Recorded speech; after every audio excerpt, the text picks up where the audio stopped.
Pera aí, deixa que eu vou ler os meus posts. Estamos aqui mais uma vez nos estúdios Amaury Mauro, o melhor café da região. E a gente vai hoje conversar com uma pessoa muito especial que veio do Rio de Janeiro, chegou de avião agora há pouquinho, né? Chegou só para nossa gravação. Dr. Lucas Medeiros. Medeiros, é. Dr. Lucas Medeiros, PhD em Neurociências, médico, psicoterapeuta. Seja muito bem-vindo. Obrigado, Ana. Obrigado. Estou muito feliz de estar aqui. A gente está muito feliz. A Cíntia, que conhecia o Lucas, né? Qual foi a conexão de vocês? A conexão foi a da internet mesmo, a inicial, e eu gostei muito do conteúdo que o Lucas coloca ali, desmistificando mesmo o autoconhecimento, trazendo uma visão muito próxima, né, da linguagem de todo mundo, né, ou de grande parte das pessoas. E achei que os seus insights são valiosos e precisam ser conhecidos por mais pessoas. Eu até procurei muito um dos posts, te falei hoje, e que me marcou e que eu acabei não localizando, que você mostra o cadarço, né, de um tênis. Eu lembro dele, é. Porque aqui é assim, aqui a gente gosta de um post, aí a gente vai atrás da pessoa e a gente convida, porque a nossa ideia aqui é revisitar os posts das pessoas e conversar um pouquinho mais profundamente sobre isso. É quase uma sessão de terapia, né? É quase isso. Eu fiquei com vontade de ouvir esse post de novo, mesmo não tendo localizado ele. Fala desse post aqui. do cadarço. Tá. Esse post do cadarço, a imagem do cadarço, ela é a imagem de uma coisa que se chama telômero. Telômero é como se fosse a pontinha do cadarço. Não tem no cadarço a gente tem aquele plásticozinho que protege? Que às vezes solta, né? Que às vezes solta. Não pode esfarelar aquele negocinho, senão o cadarço vai pro brejo. E o DNA é mais ou menos assim. Tem lá o DNA, aí na ponta do DNA tem o telômero. E ao longo da vida, esse telômero ele vai encurtando e chega um ponto que o nosso DNA fica desprotegido e a célula morre. Né? Em tese, isso é uma teoria sobre o envelhecimento.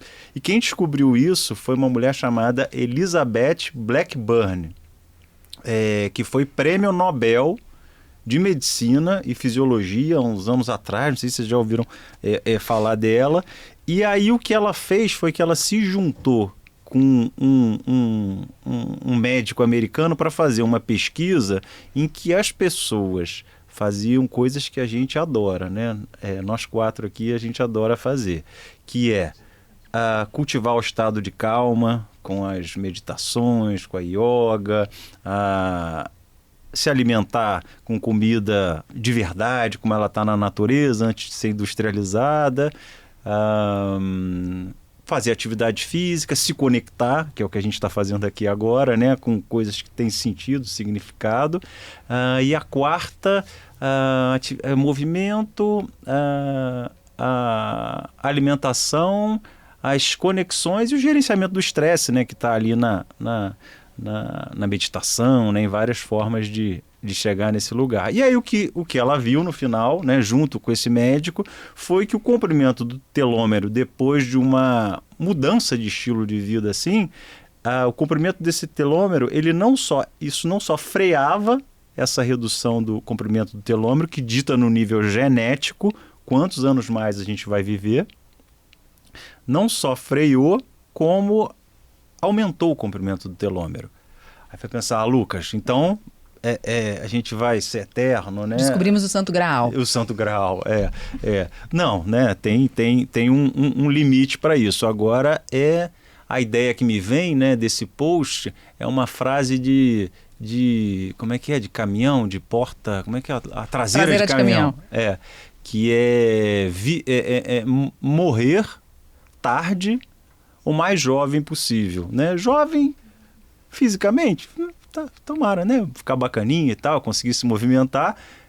Mas principalmente o que me chama mais a atenção, que eu acho que é um dos motivos que a gente está aqui, né? Que é mentalmente, emocionalmente, né? Essa vitalidade emocional que me chama muito a atenção de perceber nos velhinhos e velhinhas com essa vitalidade. Então, tocando nesse assunto, a Mari, ela diz que ela quer viver até os 107. E é 107, não é assim, eu quero viver muito, né? Eu acho muito bacana isso, né, Mas isso Mari? tem na verdade, eu acredito muito que quando a gente verbaliza algo, aquilo vai ganhando de verdade uma consistência, porque você está materializando a cada vez que você fala. Igual. E não necessariamente isso foi bom na minha vida, porque a experiência que eu tenho era de uma mãe que falava sempre, desde que eu me conhecia por gente, que ia morrer antes dos 50. E eu ficava muito brava com a minha mãe quando ela falava isso. Ela falava desde que eu me conheço por gente, ela falava, eu vou morrer antes dos 50. E eu falava, mãe, quando você conhecer seus netos, ela, não vou conhecer meus netos. E até hoje, ela morreu com 48, né? Quando eu tinha 20. E até hoje, eu não sei se ela sabia de algo, se ela intuía algo, ou se de alguma maneira ela queria que isso acontecesse. Coisa. Então, eu aprendi muito cedo na minha vida que as palavras têm poder, né? Bom, depois tenho inúmeras outras experiências com isso na minha vida. Então eu falei, cara, eu quero chegar aos 107, acho um número bacana, bonito, mas mais do que isso, eu quero morrer com uma cachoeira no meu quintal, em qualquer lugar do planeta em que eu possa ver o horizonte, o nascer do sol e o pôr do sol todos os dias. Então essa é a minha grande meta de aumento de telômeros. Agora, na prática, parece muito fácil, né, Lucas? Porque fazer práticas contemplativas, seja meditação, seja yoga, eu sou praticante de tai chi também, se alimentar direitinho, dormir bem, né, e ter bons pensamentos ou manter boas conexões, é simples, mas é de uma complexidade para botar isso no dia a dia. Que dica que você pode dar, do ponto de vista da neurociência, para ajudar as pessoas que ainda não conseguem fazer isso no dia a dia, a terem mais oportunidade de aumentar os telômeros e chegar melhor lá na frente? Caramba, olha, pensando aqui, né, no meu trabalho hoje em dia, né, e o trabalho da Cíntia, que quando você falou a história da sua mãe, das palavras, né, e do sentido de você querer viver até os 107 anos, tem algumas formas da gente entrar em contato com o que importa pra gente. E o lugar do que importa pra gente, como a gente quer estar nessa nossa experiência de vida, né? Na nossa existência aqui, como eu quero ser com as pessoas, como eu quero ser com o meu corpo, como eu quero ser no meu trabalho, né? Como eu quero agir. São esses lugares que importam, né? E eu acho que esses lugares que importam, eles dão vitalidade pra gente. E aí, como é que eu vou puxar aqui nessa sessão de terapia aqui que eu estou fazendo, puxando ali para essa noção de mortalidade. Tem algumas coisas que colocam a gente no lugar do que é importante. E uma das coisas é pensar, parece mórbido, mas é real, é pensar sobre a nossa mortalidade. Tem coisas mais simples, né? Por exemplo, quando a gente vai antes de um espirro, a gente ganha presença, né? Na meditação, a gente ganha presença. E pensar sobre o fim da vida, né? E eu posso fazer uma ideia assim muito... Não sei se vocês já tiveram essa sensação, né? Mas de estar em vias de sofrer um acidente... e alguma coisa que a vida está em risco. Depois que você sai de uma situação dessa, você ganha uma presença no corpo, né? Cara, eu tô vivo. Peraí, minha filha, né? Quem eu gosto, meus amigos, você ganha presença, o que importa? E esse lugar do que importa, que é o lugar da meditação, o lugar da consciência, eu imagino, é um lugar onde a gente fala, cara, peraí, o que importa? E daí em diante, eu acho que vão vir ações valorosas, né? E eu Cíntia que gostamos da ACT, né? Que são ações que tenham valor ali, né? Para cada pessoa, né? Cada pessoa tem, eu gosto de... Pô, eu tô ali, não, eu gosto de ser aventureiro, eu gosto de ser organizado, eu gosto de ser poético, no meu caso, né? A gente vai... Eu gosto, então isso me faz bem, isso me dá vitalidade, me dá vida. Tudo bem que a alimentação também vai me dar vitalidade, vida, mas eu acho que está muito nesse lugar do que importa para cada um, né? Então, sei lá, viajei aqui um pouco. E que corpo que vai me dar sustentação para chegar e conseguir, né? Porque a gente precisa cuidar dessa coisa aqui que a gente tem, né? Dessa capa. E como que eu cuido disso, né? Com alimentação saudável. Então, nós como médicos, né? O pessoal fala, que saco, vou ter que ouvir de novo essa ladainha, esse médico, que eu tenho que comer bem, tenho que dormir bem, tenho que fazer atividade física. Pois é. Porque parou, eu fico pensando que isso passou a ser algo que a gente culturalmente começou a banalizar, mas que desde sempre a responsabilidade pelo seu próprio bem-estar, pelo seu próprio corpo, né? Tem alguns cursos para executivos, inclusive, né? Que dizem, você quer mudar o mundo? Começa arrumando a sua cama, né? Isso tem um super sentido, que tem a ver com, olha para o ambiente que você usa, cuide dele e procure deixá-lo em ordem. Se a gente coloca isso em prática na vida, né? E não só ali, às vezes nem na nossa cama, se a gente não prestar atenção com isso, a gente acaba realmente perdendo o senso de autorresponsabilidade. E aí, enquanto vocês falavam, me veio duas coisas, né? Primeiro que ontem eu estava lendo uma pesquisa sobre experiências quase-morte. Sincronicidade. Exato, dessa experiência de presença e do super cérebro que surge quando você está diante da real possibilidade de morte e desse senso de o que realmente importa na minha vida. Eu vivi os anos que eu gostaria, né, com a qualidade que eu gostaria, talvez não. E por quê? Porque eu não olhei para os meus hábitos como algo da minha responsabilidade, sim como uma coisa que ficam, é mais uma coisa, mais uma obrigação, mas não é bem uma obrigação. Obrigação tem uma coisa meio que parece dificultar a tarefa, né? Parece deixar aquilo difícil. E a gente não faz a ponte com a realização que está por trás, né? E aí vem a segunda coisa que me chama. A gente participou há pouquinho tempo de uma experiência, de um retiro que a Mari conduziu na Chapada. Eu acompanhei. Foi incrível. E tá convidado para o nosso próximo ano que vem, talvez, dá spoiler? Pode dar. Vai ser incrível. Amazônia. Alter do Chão. Pronto, falei. Aquele lugar. Bom, enfim, mas aqui na Chapada, voltando para a presença, eu senti algo muito incrível em uma experiência que a gente teve com não é rafting? Aquilo? Rapel. Um rapel. Então,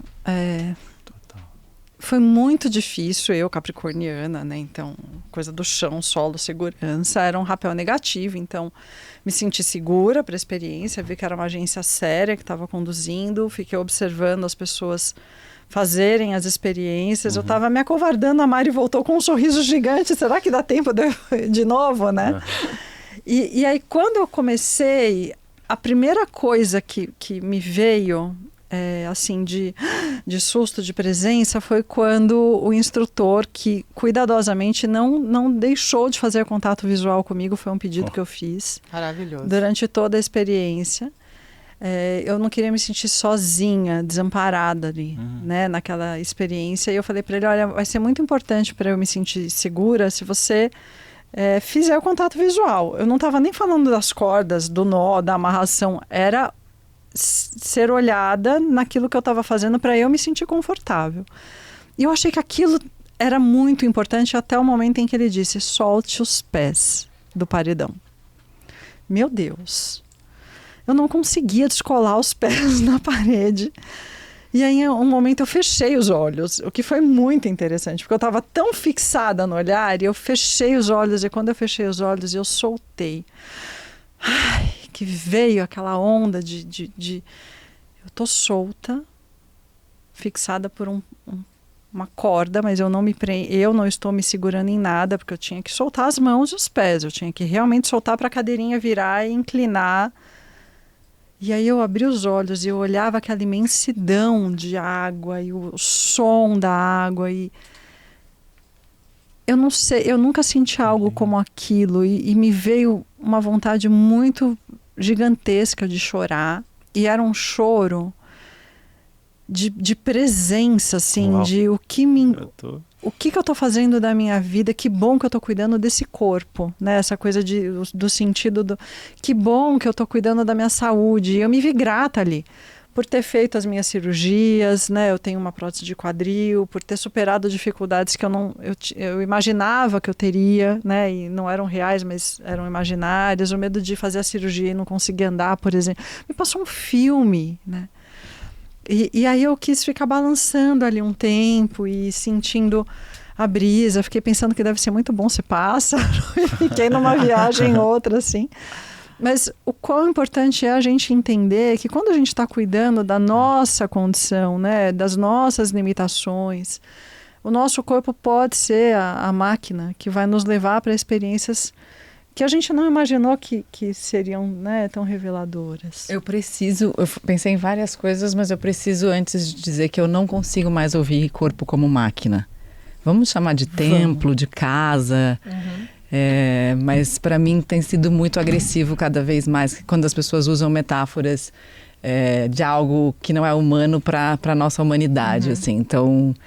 Corrigindo o meu tempo, a minha casa. Mas faz todo sentido, né? E acho que, né, a gente talvez tenha a linguagem traz um lugar onde a gente adapta as metáforas com aquilo que está mais vivo. Mas eu sinto uma necessidade urgente como comunicadora, inclusive, da gente trazer mais vivacidade para o que é natural e não para o que é artificial. Então, é nadar contra a corrente? Mas eu me sinto nesse papel, assim, né, necessariamente. Mas falando de tudo que você falou, que a gente estava lá e vivenciei isso com você, me conectou com uma história que eu até te passei uma foto essa semana, porque eu falei com meu pai na semana passada, e falei, pai, e aí, como é que tá seu final de semana? O que você vai fazer? Ele falou, tô ótimo, vou dançar forró no sábado e no domingo eu vou pular de paraglider, vou voar de paraglider. Eu falei, sério, pai? E eu já sabia que ele tinha o sonho de voar ouvindo Tom Jobim, aquele disco do Tom Jobim, Urubu. E aí ele tinha feito uma mixagem de 3 músicas desse disco do Tom, preparado num arquivo para botar os fones e pegar o paraglider. Ele ia sozinho para aquela pedra de Atibaia, onde as pessoas saltam. Pagou tudo, pesquisou tudo. Ele tem 74 anos. Ele está recém-separado, teve um câncer de próstata. E ele está reencontrando o significado da vida dele. E aí depois ele me mandou as fotos, os meus filhos e os outros primos chamam ele de elefante, e aí ele brincou, mandou no nosso grupo, meu e do meu irmão, vocês já viram um elefante voador? Mostra para os suricatos, porque ele chama as crianças de suricatos. E aí ficou essa brincadeira e tal, e a foto, o sorriso na cara dele, e na hora em que ele estava pulando, eu estava em casa e coloquei a música para ouvir, para me conectar com ele, assim. Foi uma coisa muito forte para mim também, e de pensar que ele estava lá, e mais do que estar lá realizando um sonho dele, né? É isso, como é que a gente faz para os nossos sonhos não morrerem com a idade? Que eu acho que essa é uma grande questão, assim, do que a gente está trazendo, né? A gente pode pensar na morte com a nossa finitude, que vai chegar um dia, mas como é que eu me mantenho sonhando e viva até lá? E aí que ele me contou depois que ele pegou um congestionamento para voltar de Atibaia de 37 quilômetros parado, Meu Deus, na Fernão Dias, e que o pneu dele furou e que o macaco do carro dele era uma porcaria, que ele queria processar a fabricante de carros. Aí eu falei, pai, com 37 quilômetros de congestionamento e com o pneu furado, sua felicidade e seu bem-estar foram embora? Ele, não. Eu fiquei calmo o tempo todo e eu estava feliz o tempo inteiro e eu ainda estou me sentindo bem. Isso foi na segunda-feira. E aí eu me lembrei de um estudo que eu li muitos anos atrás e que foi um dos estudos que mais me chamou a atenção sobre felicidade e bem-estar. Um estudo de uma universidade de Londres que mostra que quando a gente está diante de algo, que pode ser um espetáculo da natureza, um horizonte, um pôr do sol, uma lua cheia, como a gente está vivendo agora, ou um espetáculo humano, né? De uma dança incrível que a Ana fez outro dia, maravilhosa, ou de um espetáculo de música, a gente se sente pequeno, mas a gente se sente pertencente. E, portanto, o nível de felicidade, de descarga de bem-estar no nosso corpo é maior e mais duradouro do que quando a gente tem uma promoção, um pico de energia por uma promoção de trabalho ou pelo gol do nosso time do coração. Então, eu acho que também vale aqui a gente buscar essas experiências ativamente, né? Para realmente ter... Eu acredito de verdade que o bem-estar, a felicidade e a saúde são práticas diárias e podem ser treináveis. Então, essa é uma prática diária, né? O que está ao seu alcance, né, para poder aumentar essas descargas? Porque a gente está precisando.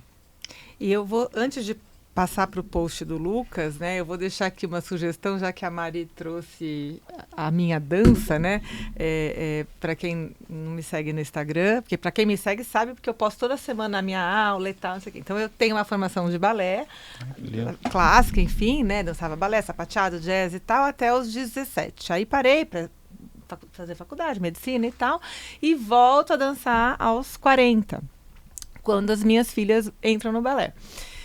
E a gente tem uma turma das Jurássicas, e o nome é Jurássicas, né?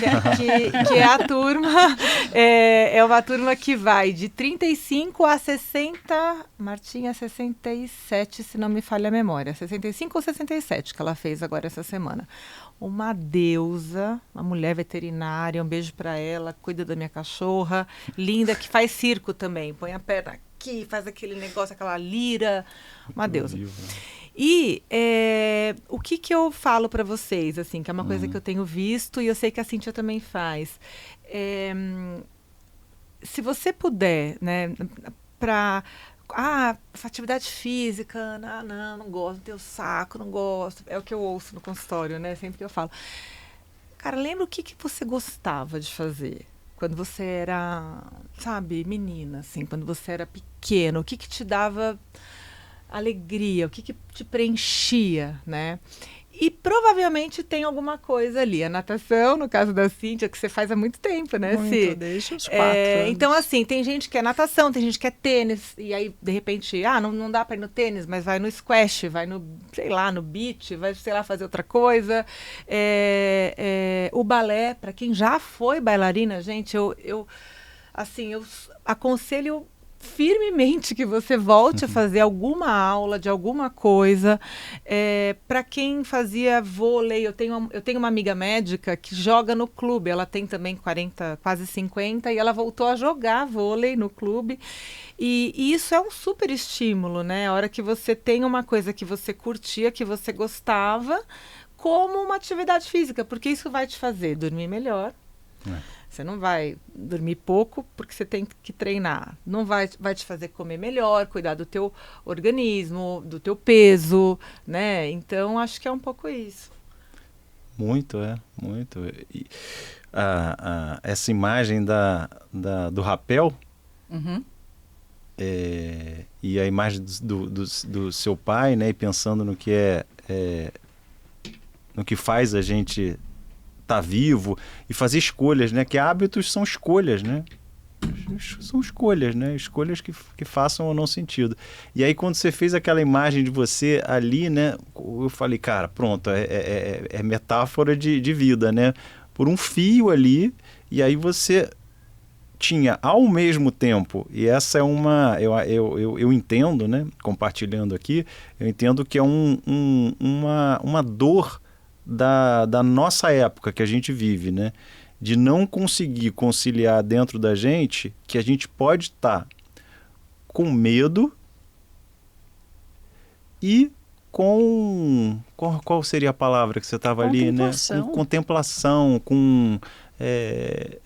Eu acho que é entrega. O que eu senti ali foi que eu entreguei mesmo. Entrega, né? E encantamento, né? Então, estavam as duas coisas ali ao mesmo tempo, né? E eu acho que é muito como o bebê, a beleza de uma criança nascendo, porque ela nasce chorando, nasce no perrengue, mas ao mesmo tempo ela tem presença, né? Então esses lugares de presença, e eu acho que sim, todos esses hábitos e escolhas, eles podem levar a gente mais para um estado de sem desgastar a palavra presença, que mas de estar ali, né? Para mim eu acho que é medo e entusiasmo, porque nesses momentos, né, até pegando a raiz da palavra do entusiasmo, que é Tel, né, Deus dentro da gente, tem esse lugar de que a gente sente algo muito maior que a gente quando a gente está nesse momento. E normalmente, nos instantes em que a gente sente que há algo maior que nós liderando ali a nossa vida, dá medo. Medo e entusiasmo. Achei lindo o que você falou. Provavelmente foi o que seu pai sentiu. Foi o que a Cíntia sentiu e é o que eu sinto toda vez que eu subo no palco, que eu fico enlouquecida, porque eu fico com medo de me machucar, de me quebrar toda, né? Porque imagina, se a gente se joga no chão, a gente salta, a gente pula, não tem mais o joelho que eu tinha, né? Então é isso, é medo, mas a hora que você, assim, acho que a conquista, ela é diferente, né? Então... Agora eu fiquei curiosa, por que você acha que essa dificuldade de conciliar emoções que talvez sejam aparentemente contraditórias é um sintoma da nossa época? Eu tô cismado com isso. Então, vamos falar disso. Eu tô cismado com isso. Assim, olhando, né, a turma de 12 anos, 11 anos, 14 anos, né, com todo esse conhecimento e a saúde mental, ela está na moda, né? Tá todo mundo, né, interessado e falando de saúde mental, tem tratamento, tem terapias, tem autocuidados, mas as pessoas estão cada vez mais padecendo de sofrimentos emocionais que paralisam a vida. E essas novas gerações, a minha sensação é que mais ainda. Né, uma dificuldade mesmo de lidar com os medos, as ansiedades, as frustrações, caramba. Né? Eu até fiz um post essa semana falando sobre isso, né? Muito por, assim, acho que houve um marketing desse bem-estar que entrou enviesado, né? Um marketing de uma plenitude. E a criançada já nasceu, claro que você tem, né, estratos de conforto, né, mas ar-condicionado, tênis não sei o quê, a comidinha não sei o quê, é tudo muito confortável, né, no geral, né, o conforto do joguinho no celular, né, na hora que quiser. Não tem mais anúncio, vai pulando tudo para chegar onde você quer. O Netflix que é infinito, então é uma fonte de... E aí quando tem esse contato com o medo, né? O contato com o medo, o contato com a angústia, o contato... Eu fico assim, cara, eu acho que tem que integrar, né? A gente, ser humano, é o kit completo de emoções, né? Então me chamou essa atenção. E levando para a coisa das escolhas de estilo de vida, né? Muitas vezes a gente não muda nosso estilo de vida, a gente não vai para um caminho que interessa por dificuldade de lidar com essas sensações difíceis, né? Os medos, os desconfortos, né? Iniciais, né? Então, sei lá, eu fico pensativo sobre isso. Eu tô aqui precisando agora. Então fale. Não, porque assim, essa semana eu dei uma palestra sobre felicidade no Fórum de CEOs da AmCham. E uma das frases da minha palestra era: a bússola que faz a gente fugir do desagradável e ir em direção ao agradável não é uma boa bússola no caminho do bem-estar e da felicidade. O que eu quero dizer com isso? Muitas vezes, para a gente chegar numa felicidade maior e mais duradoura, a gente tem que enfrentar situações muito desagradáveis e emoções muito desagradáveis. Por exemplo, uma frustração. Então, se eu estou diante de um cheeseburger, de uma pizza, de uma batata frita, de um refrigerante e quero emagrecer porque eu sei que isso vai me deixar feliz, porque o meu sobrepeso está me deixando angustiada, me fazendo me sentir mal, porque eu não consigo ir nas festas, eu sou uma adolescente, e isso é uma coisa muito importante para mim naquele momento. Se eu caio na tentação de ir para o agradável, para o confortável ali, para aquilo que vai me dar prazer imediato, muito provavelmente eu vou estar caindo numa falta de compromisso comigo mesma, naquele meu objetivo maior que está prejudicando a minha saúde mental. Vale para comida, mas vale para atividade física, mas vale para um relacionamento em que eu estou e que está me fazendo mal e que eu não quero lidar com a frustração de ter que me separar e aguentar o processo de luto. Ou para um trabalho que não me faz mais feliz e que eu preciso tomar uma atitude. Totalmente. Para um endereço que eu não me identifico mais, é para tudo na vida, pra na tudo. verdade. Tudo. Só que a gente está com muita dificuldade de lidar com o desconforto, de sustentar o desconforto nas nossas vidas, né? Então, aí nessa palestra, aí falei um pouco da questão das telas. Tem um movimento muito bonito acontecendo, encabeçado por mães e também por pediatras. Começou no Rio de Janeiro, mas cresceu para o Brasil inteiro, chamado Movimento Desconecta. Maravilhoso. De dar celular para as crianças só aos 14 anos, redes sociais só a partir dos 16. Falei um pouco sobre isso, né? Até porque as taxas de suicídio, você falou que é uma impressão, mas as taxas de suicídio são 38 suicídios por dia no Brasil. O número que mais cresce é de pessoas entre 15 e 25. E isso, por si só, já é um dado absolutamente assustador, que tem que chocar todo mundo. Então, assim, e as interpretações, né, de vários psicanalistas, psiquiatras a respeito desse assunto a pessoa que não tem repertório de enfrentar uma frustração, quando ela tem, por exemplo, um término de relacionamento, né? Começou a namorar, levou um fora de um crush na adolescência, ela não tem repertório, não consegue lidar com frustração, ela acha que a vida dela acabou e ela se mata. É isso. Então, não, o que a gente tem que fazer é dar repertório de frustração desde que o filho nasce. Né? Claro, você vai ali atender as primeiras demandas da amamentação, do contato físico, pele a pele, que a gente sabe que são fundamentais também para a formação do vínculo e das boas conexões, mas depois, com um pouquinho de autonomia, você vai construindo, não vou te dar agora, espera um pouquinho. Mamãe já está indo ali, mamãe vai só tomar um banho, daqui a pouco a mamãe volta. Então, isso a gente não consegue mais fazer como sociedade. A gente está o tempo inteiro querendo ficar nesse lugar do atendimento imediato. Né? E aí veio uma moça para mim no intervalo e falou assim: eu adorei o que você falou sobre a questão das telas, mas como é que eu faço para educar os avós? Aí eu falei assim, me conta mais. Aí ela falou, não, porque meu sogro tá querendo dar um celular para meu filho, e ele, quando eles ficam com os meus filhos, eles põem na tela o tempo inteiro. Eu falei, quantos anos tem seu filho? Ela, 3. Nossa. Mas eu já ouvi isso muito. Agora que você falou, realmente, coitado, né? A minha sogra tá vendo, vai ver, não é, né? Mas meu pai também. Os avós estão deixando as crianças na tela mesmo, cara. Eu nunca tinha parado para pensar isso. Eles ficam... Então, a voz. A voz do nosso coração. É um apelo. Porque, assim, a gente já sabe pelos estudos hoje que há declínio cognitivo, né?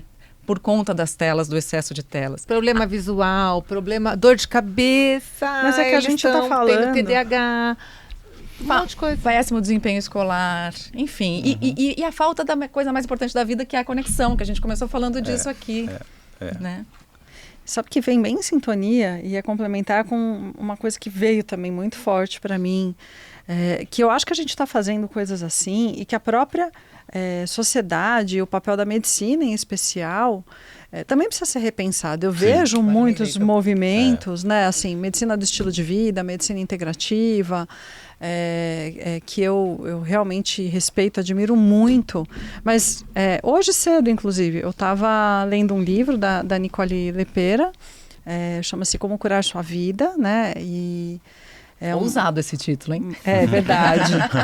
Mas ela é maravilhosa e ela é médica psiquiatra, psicoterapeuta, e ela propõe que a psiquiatria já se propôs, né, na verdade, a ser a medicina da alma.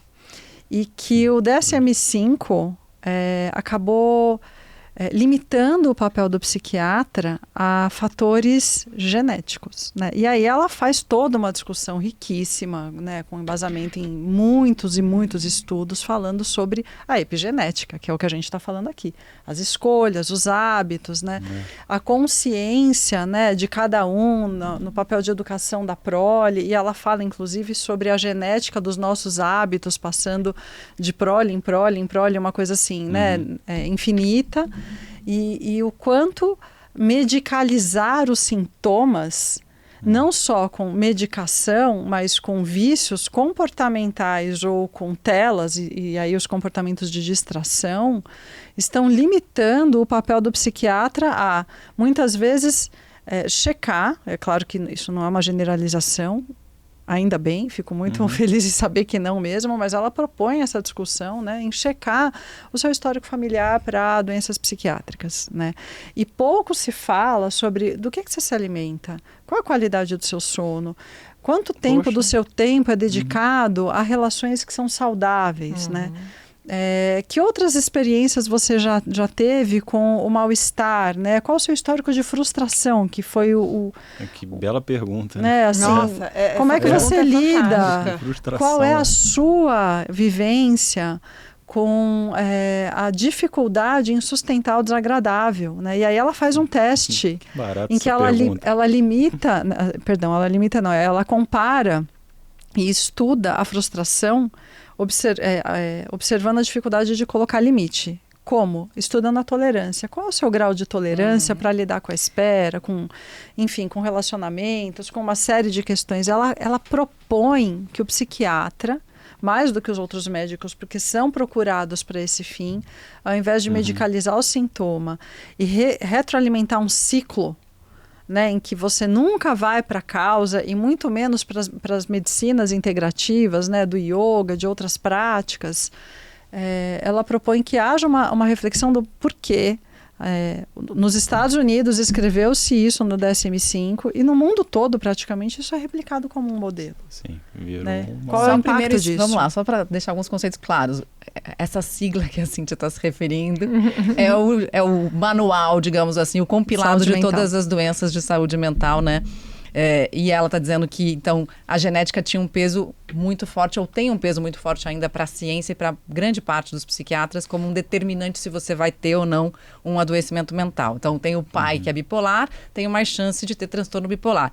E o que a gente sabe hoje é que, por conta desse estudo da epigenética, que significa, temos sim, nascemos sim com Propensão. determinados genes, propensão a ter determinadas doenças, ou determinados fatores protetivos. Mas a gente tem hoje, já sabemos, a capacidade de ligar e desligar alguns genes de acordo com os nossos hábitos. E vale também para o nosso cérebro, que a gente já sabe que ele é plástico, ele se molda. Né? Só para a gente explicar um pouquinho da neuroplasticidade e da epigenética, que eu não sei se são conceitos muito claros para todo mundo. Perfeito. E antes de começar, desculpa. Eu quero falar mais uma coisa. Desculpa. Tem muito a ver. Não, porque É que esse tudo assunto que me anima. tudo que ela está Muito falando bom. tem a... Eu sei se vocês viram que o Jordan Peterson veio para o Brasil. eu vi. Não. Ele veio essa semana para o Brasil e ele é um cara psicólogo clínico também, professor universitário. Bom, eu fui assisti-lo. 5.000 pessoas assistindo Jordan Peterson, que se levantaram, ficaram de pé e aplaudiram de pé esse ficaram entrando no palco como um grande astro de rock. E o que ele falou, né, na terça-feira à noite aqui em São Paulo? Ele falou sobre sacrifício. E ele falou sobre a importância do sacrifício. Nada mais, nada menos do que a nossa capacidade de abrir mão e se frustrar e conseguir lidar com o desagradável. Só que ele falou sobre sacrifício e usou histórias bíblicas. Ele falou sobre Abel e Caim. Então ele colocou Abel nesse lugar de um pastor que, em primeiro lugar, para você ser um pastor naquela época, você precisava estar na natureza, convivendo com os perigos. Você precisava, para isso, saber pelo menos cuidar de si. Abrir mão da sua zona de conforto, porque você sai da sua casa, você vai para o mato, você se dedica ao rebanho e não a você mesmo. Então, você tem que ter uma noção de comunidade. E mais do que isso, ele dizia assim, Abel também precisava ser minimamente perigoso, ou parecer perigoso para os seus inimigos. Mas ele precisava não ser um perigoso violento com o qual a gente não pode se relacionar, mas um perigoso que pode entrar num laço afetivo nas suas relações. E Caim? Caim era aquele que não tolerava frustração nenhuma, que se colocava no papel de vítima e que tinha no Abel o grande espelho da vida como um ideal de vida. O que Caim faz? Ao matar Abel, ele mata o seu ideal de vida. Um homem sem ideal é condenado a vagar para sempre, porque essa é a condenação que Deus dá a Caim. Depois disso, ele não vai morrer, ele vai ficar vagando pelo mundo, a vagar pelo mundo com seus ressentimentos, mágoas, tristezas e tudo mais. E aí ele estava falando exatamente sobre isso. E no final ele teve uma pergunta, teve muito mais coisa que depois a gente pode falar, não vai dar tempo aqui, mas no final o que eu achei que me levou muito para essa reflexão que eu quero trazer aqui para entender como que vocês pensam sobre isso, teve uma pergunta sobre eu sou mãe. Como é que eu posso ajudar os meus filhos a não adoecerem com um transtorno bipolar, com depressão, com síndrome do pânico, com ansiedade? E aí ele respondeu assim: não acho que as questões de doença mental são do campo da psiquiatria e da medicina. Eu acho que o adoecimento mental está no campo moral. E veja, ele é um pensador bastante conservador. E eu, naquele momento, falei, uau, porque sinto que a gente precisa ampliar as discussões dos domínios complexos para uma complexidade maior. Porque não adianta a psiquiatria pensar que ela vai resolver essa questão sozinha. Não vai. Porque tem tanta coisa acontecendo na sociedade, seja do ponto de vista moral, seja do ponto de vista social, né, das desigualdades que a gente está vivendo, que a gente precisa começar a olhar para essas questões levando muito mais coisas em consideração. Então, queria passar a bola para vocês. Só complementando o que ele disse, concordo totalmente. Assim, fiquei com vontade de aplaudir aqui o que ele falou. Também concordo que é do campo moral e do campo dos relacionamentos. Ambiental, né? Ambiental, exato. Porque quando a gente fala, né, Lucas, e um pouco daquilo que a gente estava conversando nos bastidores, quando a gente fala de uma criança que tem um gene, então, para um transtorno bipolar, vamos falar da bipolaridade, que hoje em dia muito se fala. A gente precisa pensar se ela vai desenvolver um transtorno ansioso ou depressivo, porque não necessariamente vai ser um bipolar, né? Ela tem uma chance maior de ter um transtorno psiquiátrico, e pode ser o bipolar ou pode ser outro transtorno de humor.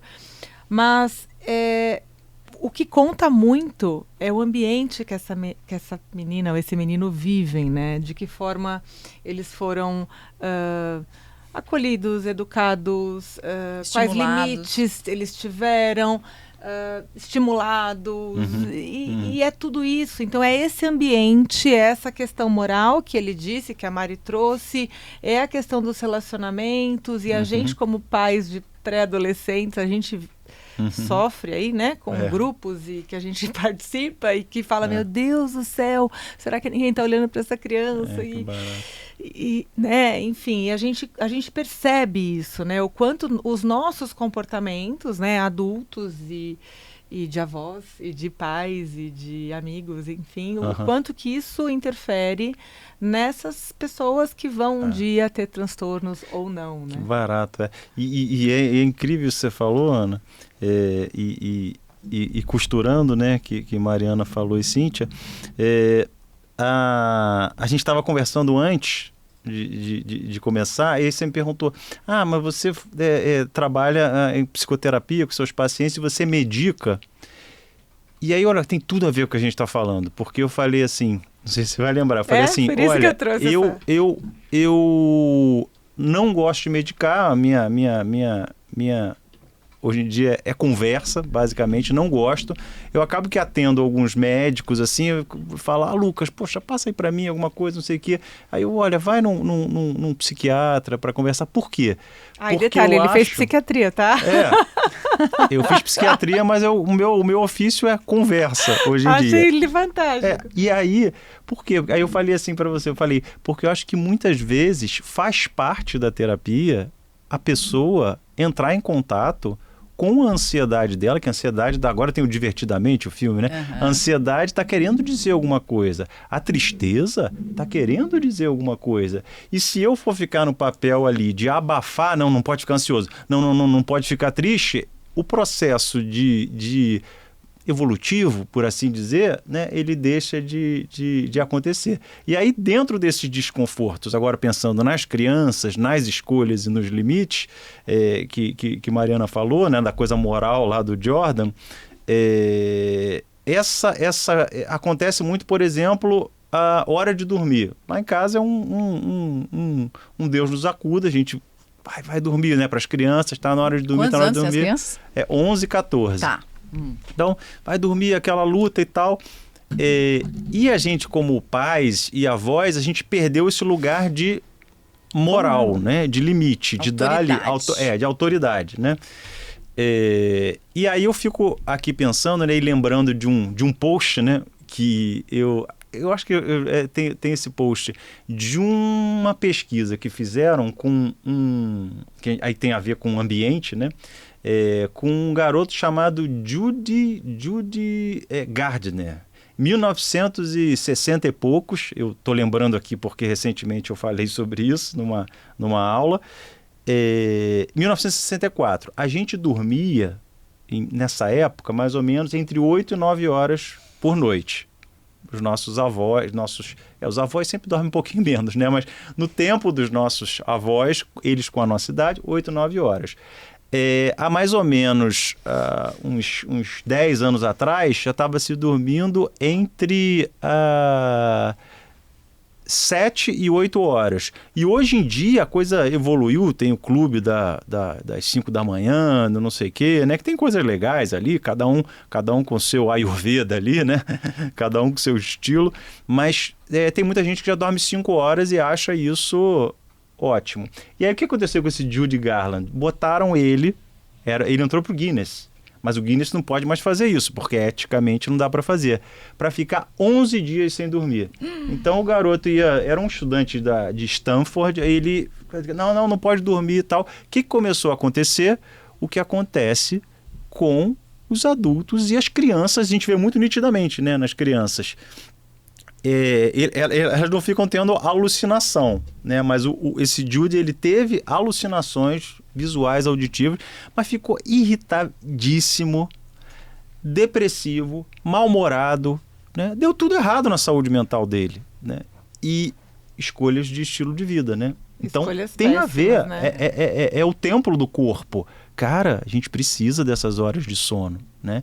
E aí, para ter essas horas de sono, a gente tem que tomar cuidado com a tela do celular. Então não adianta a gente... Se permitir o descanso, né? Que eu acho que é bem uma coisa cultural. Se permitir parar de produzir, de entregar, de se conectar, de permitir a desconexão de outras atividades e a conexão com o próprio corpo, a capacidade reparatória que o sono traz, né? Recentemente eu fiz um processo de um jejum. E a minha terapeuta me falou, eu acho fabuloso, porque a gente não para pensar que quando você faz o jejum, não importa se é intermitente, de qual tipo seja, você para de digerir o alimento, Sim. O teu sistema nervoso ganha total atenção do teu corpo e você passa a digerir questões. E você passa a ter respostas que são percebidas, né, clinicamente, com eu estou mais alerta, estou mais disposta, estou mais atenta, tive um insight, porque na verdade a sua energia total, ela não está mais dispersa em outras funções para você funcionar e existir. Você para de fazer essa função, né, e passa a fazer o processo diferente, de olhar para outras questões que sim precisam ser digeridas, ao invés de você comer, passar mal, fica aqui, né, com um sapo que você não engoliu, dor de estômago, e aí tem uma série de pesquisas, né, que depois vão lá falar da síndrome do intestino irritável, gastrofluxo e uma série de coisas. Mas eu fiquei com tanta vontade da gente resgatar um tópico aqui da nossa conversa, falando sobre o propósito de manter vivos os sonhos, com o post dele, Ana. Você não acha legal a gente vamos trazer. Bom, só para a gente mostrar aqui para quem não está, quer dizer, descrever para quem não está vendo, esse post é um post que tem uma foto de uma criança na praia, essa criança está escrito procurado. E aí vai lá, Dr. Lucas vai ler pra gente. Vou ler. O Instagram, né, eu falo muito sobre saúde mental e exatamente como que esses inputs assim, da medicina do estilo de vida, das escolhas de estilo de vida, elas podem influenciar na nossa saúde mental, né? Como a gente se relaciona, o que a gente come, como é que a gente movimenta o corpo, como a gente desestressa, as nossas pausas, né? Então, lê lá contextualizando. Lucas do passado. Olhar hoje sua foto criança, que a tia Lígia mandou, foi para mim uma forma de terapia. Aliás, Lucas, você precisou um bocado de terapia na vida e ainda precisa. Terapia é bom demais, liberta. Lucas, você quis ser piloto de avião e de Fórmula 1, mas logo mudou de ideia e foi para algo mais pé no chão, ser um cantor de música pop. É tudo verdade, né? Você acreditou nisso até os 30 anos de idade, quando gravou um CD e imprimiu 1.200 cópias. Mas com 300 fãs, sobraram 900 cópias empoeiradas na casa abandonada no Jardim Botânico dos seus pais, que se separaram. Lucas, seus pais se separaram. Eu sei que você chorou agarrado neles aí na época da foto criança para evitar que eles se separassem, não rolou. Você fez medicina, você quis curar dores e evitar que as pessoas sofressem. Esse era seu objetivo, que ninguém sofresse por medo ou tristeza. Talvez porque você veio ao mundo meio torto e bem sensível ao medo e à tristeza. Formado médico, você fingiu que gostava da bela clínica médica. Era bom, mas não era sua praia. Você é um cara lento, de escuta, de paciência, de abertura e principalmente de conversa. Olha, foi só perto dos 40 anos que você tomou coragem para abraçar a neurociência e a psicoterapia. Você nasceu para isso, moleque. Você encontrou a mulher da sua vida cedo e ela está cada dia mais bonita. Você ama infinitamente seus filhos, chega a doer. Lucas, hoje eu subi o elevador depois de ver essa foto e te olhando no espelho, confesso que o mundo parou. Te olhar nos olhos foi pureza, amor e potência. Tudo no seu corpo e à sua volta foi mudando, mas uma coisa permaneceu, a nossa alma, seja lá o que isso seja. Não se pode deixar a vida adulta roubar os nossos sonhos. É preciso sobreviver também, claro, mas a ternura há de surgir sempre a cada nova manhã. Lucas, mova teu corpo, pegue sol, coma saudável, se plugue nas pessoas, fique consciente do milagre do seu corpo e da vida no aqui e agora. E ame. Te rever foi coragem para escrever isso aqui em público, não para me vangloriar de nada, mas sim para, quem sabe, inspirar e permitir que as pessoas vivam mais suas sombras e luzes também. Sol, música, conversa e amor. Tamo junto. Um abraço do Lucas do futuro. Estamos aqui as três chorando. Caraca! Sim, por favor. Papelzinho. Maravilhoso. Tá tranquilo. Esse exercício, né, da gente poder falar com a nossa criança, tendo essa perspectiva, eu chamo isso de perspectiva de retrovisor. Aquilo que a gente só consegue quando a gente olha assim de frente para trás, né, e ressignificar. E eu acho que quando a gente muda a narrativa da nossa vida, a gente tem a oportunidade de mudar a vida mesmo. Quando a gente começa a conectar pontos que aconteceram na nossa vida, dando um significado, eu gosto de usar uma imagem que são estrelinhas no nosso firmamento. Uhum. Se a gente muda a narrativa, a gente muda a constelação de significados. Uhum. E esse post que você fez, para mim, é uma representação muito linda disso, assim, né? Você reobserva a sua vida com um olhar distanciado daquela criança, ressignifica tudo aquilo que aconteceu. E ao mesmo tempo que você fala com a criança, você está falando com você, né? A sensação que me deu aqui falando, né, e ver vocês. Nossa, você acabou com a minha conectar. maquiagem. Você sabe que eu tenho um dia inteiro de gravação hoje, né? Assim, a sensação que me dá assim é de uma palavra de perdão, sabe? De perdão, né? Perdão, auto-perdão, de tentar mandar uma mensagem da gente se perdoar, né? E adiante, né? Com as sombras e luzes, né? Como eu falei ali, né? Acho que... E aí entra na nossa conversa que a gente estava falando das crianças, né? Cara, a gente é humano, né? E o marketing vendeu uma coisa, o marketing é lindo, mas vendeu uma coisa, cara, que não... Caraca, a vida não cabe na vida, essa é a palavra, não cabe na vida. Achei fabuloso que você viveu o seu sonho, né? A sua escolha. E aí, quando você quis ser cantor, né? E você imprimiu as 1.200 cópias e fala das 900 empoeiradas, ali foi o ápice que aí eu não consegui conter mesmo. Porque a gente às vezes fica atrelando o sucesso, né, ou dar certo a coisas que não tem nada a ver com viver a experiência que você tinha que viver para experimentar o que você tinha que sentir, sendo aquilo que você, ou tentando, ou enfim, vivendo a sua escolha. Você viveu a sua escolha, independente do resultado dela. E você tem esse registro impresso. Né? E é incrível. 900 cópias do registro que sobraram, inclusive. O meu amigo até fala, bota no Spotify. Eu falei, vou botar. Eu espero. E é curioso lembrar, né? Porque essa casa, né, nessa época, né, a minha mãe, ela estava numa depressão profunda depois de uma separação profunda. E eu posso falar isso, ela tá viva, mas tem um quadro demencial hoje em dia. E tá ótima no quadro demencial dela, incrível, né? Divertida, ri e tal. E ela acha que ela muito interessante, Ana. Ela parece que tá... eu morei em Petrópolis, que é uma cidade no Rio, durante um tempo. E era o tempo em que ela tinha eu e minha irmã pequenos, com o meu pai ali, né? E ela acha que está em Petrópolis. Ela mora no Rio. Então eu vou buscar ela... Mas você vai para Petrópolis hoje, filho? Você vai dizer que então ela está num castelo ali e tá ótima, e come, e conversa, vê meus filhos e tal. Mas nessa época ela estava numa depressão profunda. Então, realmente essa casa, né? Os CDs ficaram lá realmente muito tempo, empoeirados. E era difícil quando eu gravei essas músicas, né? É super divertido o CD. Mas é um...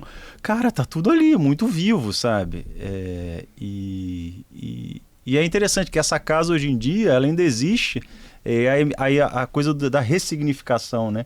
Minha irmã assumiu essa casa hoje e virou um hub de arte lá agora. Uau, então, legal. Tem vários artistas que vão lá. Então, como a vida, ela... Se a gente se abrir, né? A abertura, né? Ela desempoeira as coisas. Com né? certeza. Ela desempoeira as coisas. Então fica aqui nosso convite, né? Fica aqui nosso convite para que todos nós possamos olhar uma foto, então, da gente bem pequenininho, né? Vou fazer esse exercício, eu vou até pôr no Instagram Você também. viu que a outra foto que mostra dele é o encontrado, O encontrado, né? Começa né? com procurado e encontrado. E a gente possa, se você não quer fazer isso publicamente no Instagram, faça isso numa carta, você para a sua criancinha ali, né? E contando para ela tudo que vai acontecer, as frustrações, né? E tudo... talvez como a gente aprende mais com os fracassos do que com os sucessos, né? Como você superou tudo isso, como que você está hoje, né? E criando uma nova narrativa, tem uma ferramenta, quando a Mari que se disse. chama DEF, Diário Eu do Futuro, né? Que você faz exatamente esse...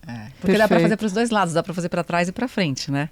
Dá para escrever para o Lucas. Você pode... Eu desafio você agora também a fazer um post para você com 80. E aí você volta aqui para contar pra gente. Porque infelizmente nosso tempo acabou. Ainda bem que é uma notícia anotadora, eu não ia conseguir. Eu tô aqui recebendo os sinais das meninas lá e eu não tô querendo ver, mas a gente precisa encerrar, infelizmente. Mas agradecemos demais a tua gentileza de ter, nossa, vindo lá do Rio de Janeiro para gravar com a gente, né? E só uma coisa que a gente quer falar, porque a gente não deu tempo, mas o Lucas tem um Instagram que então é @Dr. Lucas Medeiros, para vocês seguirem na internet.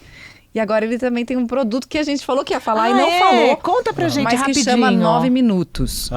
Você tem 9 minutos para? 9 minutos para cultivar o estado de calma no sistema nervoso, né? Eu brinco assim, a gente tem um sistema nervoso... Bem nervoso. Né? O nosso mundo hoje em dia é assim.